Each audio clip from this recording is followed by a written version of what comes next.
That thing reached over 70 miles an hour. The shopping trolley mounted on go-kart wheels. Look at that thing. We call that a shopping cart. That guy went, they called it a shopping trolley, 92 miles an hour. The maker was a 59-year-old engineer.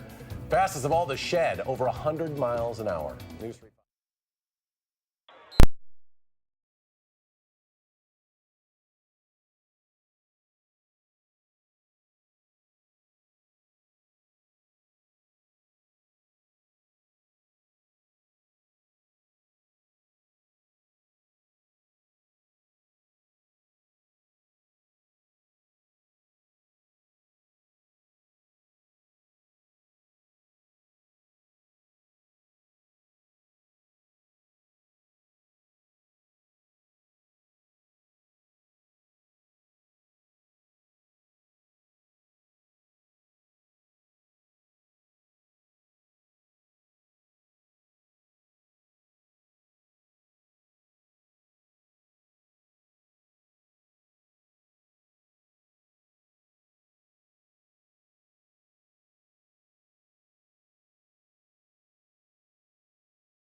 Here we go. Right now at 5, when it comes to real estate, typically it is location, location, location that matters. But for one new Madison hotel, its height is causing major problems. Rivers continue to rise around North Carolina as the state continues to deal with the aftermath of Hurricane Florence. And providing options to local flood victims, the program's helping area businesses and homeowners deal with the historic flooding. This is News 3 at 5. Thanks for staying with us, everyone. The 911 lines are down in Adams, Juneau, and Columbia counties at this hour. There are specific numbers for each county that people will need to use temporarily to report an emergency. You can find the numbers on our website, channel3000.com. The 3 counties and Marquette experienced a 911 outage in August as well. North Carolina continues to deal with what is left of Hurricane Florence. The storm now blamed for at least 24 deaths, 17 of them in North Carolina. Florence is also causing widespread flooding, which could get worse when some rivers crest over the next 24 hours. Flooding has cut off the coastal city of Wilmington from the rest of the state. Officials use special vehicles to drive in enough food and supplies to feed 60,000 people for several days. They're also begging residents not to drive around those barricades, which is what happened in Union County. That's where a 1-year-old boy died after rushing water ripped him from his mother's arms. We've got most of the roads closed. The interstate's closed. Everywhere we seem to go, the roads are closed off. The Coast Guard has already rescued more than 100 pets as well that were left behind in the evacuations. Florence is forecast to drop up to 6 inches of rain over parts of the mid-Atlantic and New England over the next few days. Here in Madison, another warm summer-like day. Gary Canalti is in the Weather Center. Gary? It'll probably be the last of the summer-like days because temperatures will turn a little more seasonal beginning tomorrow. Let's start out by taking a look at visible cloud track. You can see sunny skies across Wisconsin starting to give way to some clouds that are building up, and some thunderstorms that have been sweeping across Minnesota and Iowa are now moving into parts of west central Wisconsin in La Crosse area. In fact, as we zoom in, some strong thunderstorms moving into La Crosse County. There's actually there was a severe thunderstorm warning in effect for northwestern portions of La Crosse County, but some strong thunderstorms capable of producing hail and gusty winds in that area. Low temperatures this morning started out on the mild side in the lower 60s. High temperatures so far, upper 80s to around 90 degrees. It was 91 in La Crosse, 90 at the Baraboo Dells Airport, and 90 in Milwaukee. And current temperatures are still well into the upper 80s. Notice La Crosse has dropped to 79 with the thunderstorms rolling through there. Dew point temperatures are now in the mid 60s to around 70 degrees, so it feels like 91 degrees in Mineral Point, 94 in Wautoma. As we check out our forecast first, look for showers and thunderstorms to develop, especially after midnight into tomorrow morning. Low temperatures will drop into the middle 60s, but high temperatures tomorrow will stay in the upper 70s thanks to winds that'll shift around to the northeast. That's your first alert forecast. All right, thank you, Gary. After this summer's historic flooding, more than 4,000 homes and 140 businesses are dealing with a combined $150 million worth of damage. Well, that's according to the state, which is now offering some financial help to home and business owners. Our Madeline O'Neill joins us in studio now with more. Maddie? Well, the state is launching 2 programs offering $2 million worth of no-interest loans of up to $10,000 for repairing homes and another $2 million of loans for small businesses. That program can help businesses like Schwegler's on Madison's west side. Those at the bowling alley estimate about $1 million of damage after floodwaters destroyed the 36 lanes there. Flood damage loans for businesses will be distributed by economic development agencies like the Madison Region Economic Partnership. Obviously, time is money, and if someone is simply stretched so thin that they're not able to repair the damage to tables or a counter at a restaurant or something like that, this will get them back as quickly as we can.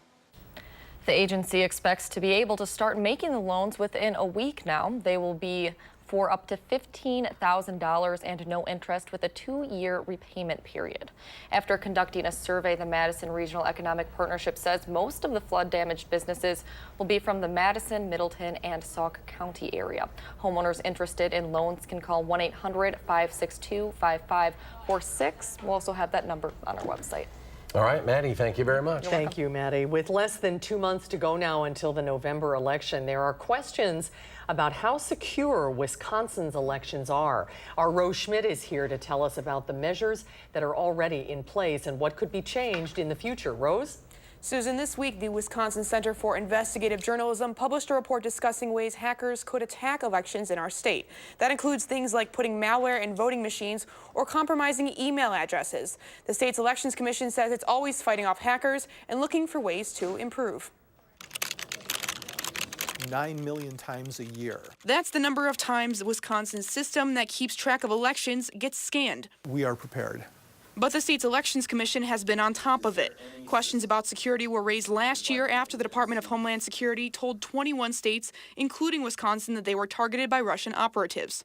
Since 2016, before we even knew that the Russians were looking at our system, we've been working very hard on election systems, security, emergency planning, training for clerks. This year, the federal government awarded the commission nearly $7 million for election security. We're using a significant amount of that money on hiring new people, as well as for system enhancements for security. Magny says people should feel confident in their elections, but there's always room for improvement. And the main thing we're advocating for is routine post-election pre-certification audits. Use the paper ballots to make sure the election results are right before anyone gets declared the winner officially. Karen McKim heads the Wisconsin Election Integrity, a group advocating for best practices when it comes to elections. If elections can be messed up, either deliberately by hacking or accidentally by just computer glitches and whatnot, we lose our right to self-government. We could be governed by people we haven't elected. She says voter confidence has taken a hit since the talk of hacking, but the Elections Commission and local municipalities are aware and taking the right steps forward. A national report released this month recommends ways for states to make their elections more secure, including using paper ballots, not using internet voting, and routinely checking the voter registration system. Wisconsin does everything on the list except for what's called risk-limiting audits, which looks at the accuracy of the results following an election. But the report says that should be implemented over the next 10 years, so they have some time. Rose Schmidt here in the studio. Rose, thanks. A growing number of U.S. senators say a vote on Supreme Court nominee Brett Kavanaugh should be put on hold after a woman came forward accusing him of sexual assault. 51-year-old Christine Blasey Ford, a psychologist in California, told the Washington Post that when she was 15 and Kavanaugh 17, he attempted to sexually assault her at a party. She says she wanted to remain anonymous, but went public after word leaked last week about a letter she wrote to a couple members of Congress. Kavanaugh has denied the allegations. Democrats are demanding the nomination be delayed until a thorough investigation is done by the FBI, but some Republicans say Democrats are trying to derail the nomination. It is an accusation which Judge Kavanaugh has completely and unequivocally denied. This is what he said. This is a completely false allegation. I've never done anything like what the accuser describes to her or to anyone. The allegations are extremely credible. They were made by someone who voluntarily submitted to a lie detector test and had been discussed in the past, long before Kavanaugh's nomination to the Supreme Court, with a family therapist. I believe her. Many, many, many Americans believe her. A key vote on Kavanaugh's nomination is scheduled for Thursday. Right now, Madison police are responding to an increase in car break-ins across the city. Police are checking cars in different neighborhoods during the overnight hours, and they're placing report cards on vehicles. If you leave valuables in plain view, or if the door is unlocked or a window is open, the officer marks failed on the car. Hopefully yours is the one that is marked passed.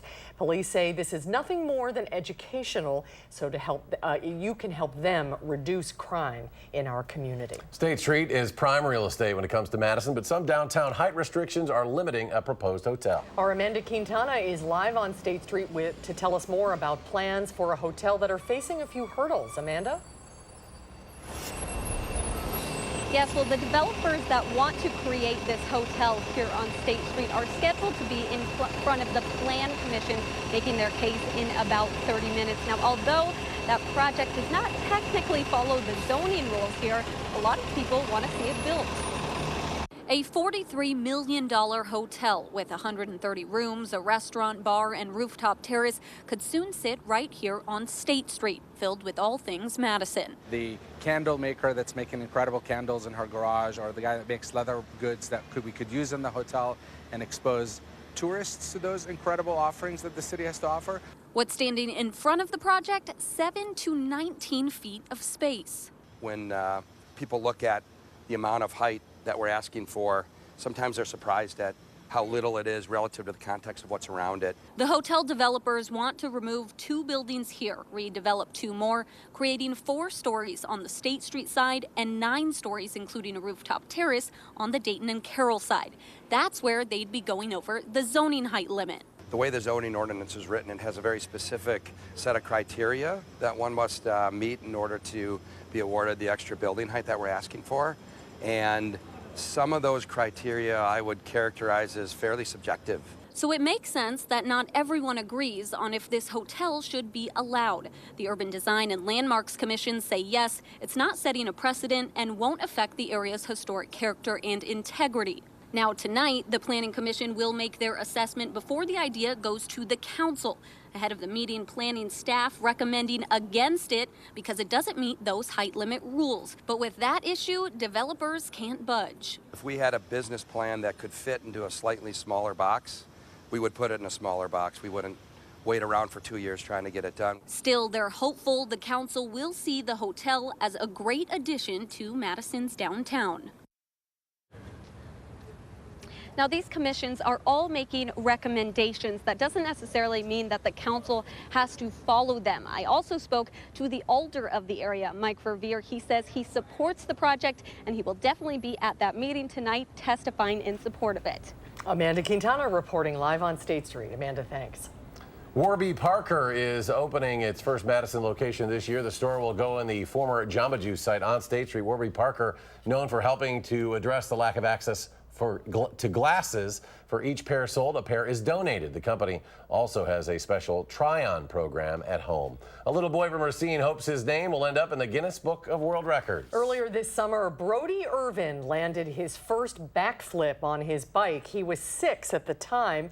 The current record holder is 8 years old. Brody learns his skills from his dad, Casey, who is a professional BMX stunt rider and rides for a pro stunt team. He says he wants to be like his dad, only better. Look at him go. All right, still to come on News 3 at 5, it is a trip to the circus that some kids will not soon forget after a camel got a bit spooked, sending them to the ground. And some celebrities swear by it, saying it helps avoid postpartum depression. How doctors feel about placenta pills. Coming up a little later on News 3 at 5. Well,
Welcome back. PETA is calling for an end to animal acts after 7 people were hurt over the weekend by a spooked camel. This incident happened during the intermission at the Shrine Circus stop in Pittsburgh. They were all on top of the camel when it got spooked and threw them off its back. The most serious injury said to be a broken arm. Started bucking and they fell off. We just heard them screaming, and I turned around and there was a camel right here, outside the ring. But we just took off running and, jumped over and waited.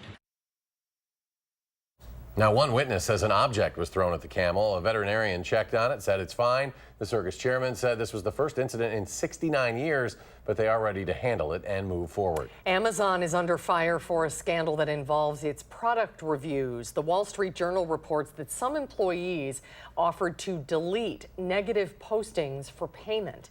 The employees are also accused of trying to sell internal data. Most of the interested buyers were independent merchants out of China. Amazon is investigating. The company says it has a zero-tolerance policy for such breaches. Amazon sued almost 1,000 people in 2015 to crack down on fake reviews. The biggest stars of television will be out tonight in Los Angeles for the 70th annual Primetime Emmy Awards. This year's hosts, Michael Che and Colin Jost, say viewers can expect a lot of political jokes. HBO's epic Game of Thrones leads the pack with 22 nominations after missing the eligibility period for last year's ceremony.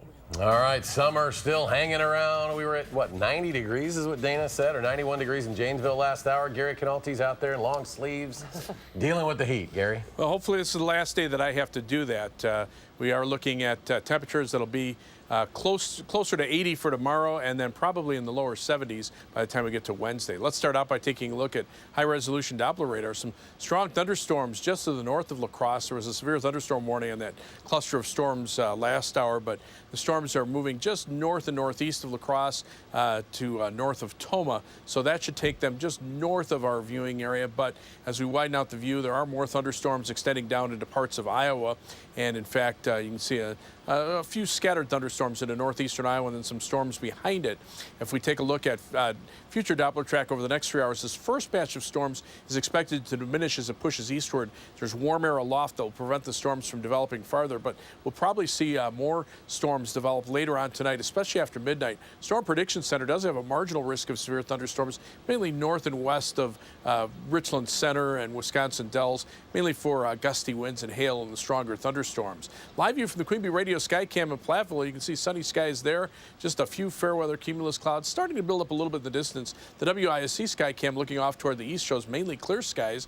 And as we check out the Edgewater Skycam in downtown Madison, lots of sunshine there. As we check out the almanac for today, our high temperature so far in Madison, 88 degrees, the low temperature 62. And right now we're sitting at 87. Winds are out of the southwest at 3 miles per hour. It feels like 88 as the dew point temperature is in the middle 60s here in Madison. On weather track, you can see the remnants of Hurricane Florence now moving through the mid-Atlantic states, and you can see we're kind of in between the weather systems, between Florence, or the remnants of it, to our south and east, and that next weather system to the north and west. And in between, there's a cold front providing the focus for some showers and thunderstorms. And so after almost 2 weeks without rain, we're going to see our chances for rain increase. There's a pretty good temperature contrast along that front. South of the front where we are, temperatures are in the 80s and 90s. North of the front, a few 70s, but mainly 60s and 50s as you get into northern Minnesota. Compared to 24 hours ago, those temperatures have dropped 25 to 30 degrees. Now, we're not going to see quite a dramatic drop here, but see our temperatures go down by about probably 10 to 15 degrees in some areas. Dew point temperatures are in the middle 60s here. The air not terribly humid, but it is starting to get a little more humid, and that will lead to chances for showers and thunderstorms pretty much in the same general area over the next couple of days. Some of those storms could bring gusty winds and heavy rain, especially from Wednesday into Thursday. So our forecast for tonight calls for a low of 64. Skies become cloudy, showers and thunderstorms developing. The best chances overnight. For tomorrow, a high of 78, so a little cooler than today. Mainly showers and thunderstorms in the morning. Much of the day will just be cloudy and dry. As we look at future track, you can see a couple of rounds of showers and and thunderstorms moving through overnight into early tomorrow morning. Tomorrow during the day, just a few showers and storms popping up. Then another round tomorrow night into early on Wednesday morning, and then some more showers and storms during the day on Wednesday. If we look at the precipitation potential, generally about 1 to 2 inches of rain over southern Wisconsin through midday Thursday. In some areas could pick up in excess of 3 inches and heavier showers and thunderstorms. 7 to 10 day forecast calls for temperatures to be more in line with what we'd expect for this time of year, but we do have alert days in the forecast for the possibility for heavy rain and severe weather Wednesday and Thursday. Following that, temperatures mainly in the 70s with a brief warm up Tuesday of next week as a strong storm system affects us toward the middle of next week. As we take a look at first alert traffic, things right now on the Beltline, not too bad.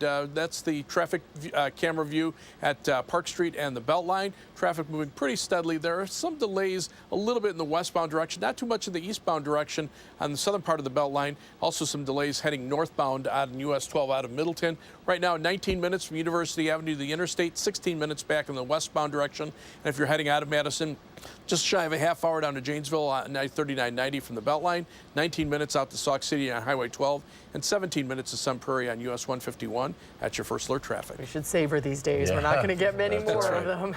Thank you, Gary. It's becoming more and more popular for moms to turn their placenta into pills in hopes of relieving postpartum illness. We'll hear what doctors are saying about that trend next at 5. News.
More women are choosing to have their placenta made into pills. Advocates say eating the placenta can help boost energy and fight fatigue, but some doctors say there isn't enough research to back up those claims. Hillary Lane reports.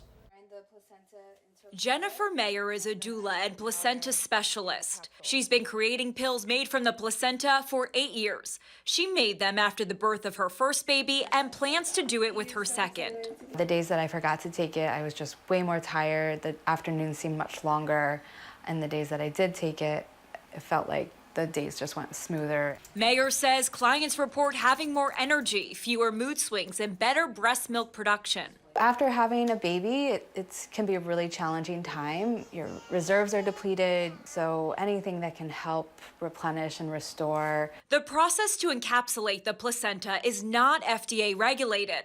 Specialists say they clean the placenta and prepare it for dehydration. It takes a placenta specialist 2 to 4 days to create the pills. Each mom gets a bottle like this with 80 to 120 pills inside, and the recommended dose, 1 to 2 pills a few times a day. We know that there are some potential harms, and the research really doesn't demonstrate any benefits. Dr. Barbara Levy with the American College of Obstetricians and Gynecologists says she has safety concerns about eating the placenta because its job is to filter out poisons and bacteria. There was a scenario where a woman did the encapsulation. It had bacteria. She did not get sick, but the bacteria got through her breast milk to her baby, and her baby got very, very sick. Dr. Levy recommends new moms talk with their doctors before making decisions about placenta pills. Hillary Lane, CBS News, Brooklyn, New York. Placenta pills cost a couple $100s. The placenta specialist says some clients have reported feeling anxious or jittery if they take too many of the pills. Well, stay with us. We'll have one final check of your forecast when we return. Life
Changes on the way. Yeah, some showers and storms already out toward the La Crosse area, moving eastward. We'll see them off and on later tonight and tomorrow. Temperatures still pretty warm ahead of those showers and storms. 87 in Madison. La Crosse has dropped to 71 with the rain, but you can see those dew point temperatures mid-60s to around 70, so it'll be still kind of sticky this evening. All right, we'll be back in 30 minutes. The CBS Evening News is next.